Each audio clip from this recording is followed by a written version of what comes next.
So yes, Google Maps drives a ton of traffic, and you can't just rely on pay-per-click. Pay-per-click, in my opinion, there's a few different ways to look at it. I used to look at it as, wow, this is kind of like the rich, lazy person's way to get internet leads. I just think like efficiency. I want to work through efficiency.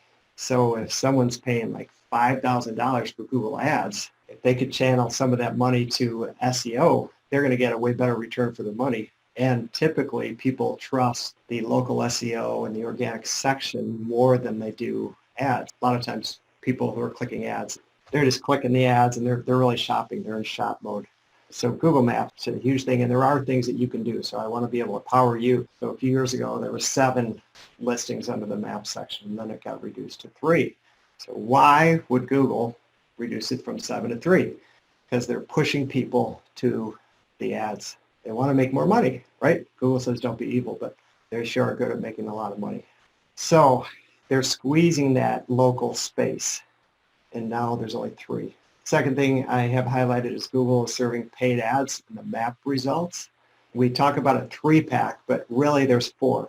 And the reason why there's 4 is because if you're running Google Ads, Google allows you to have an ad running in the very first listing under the map.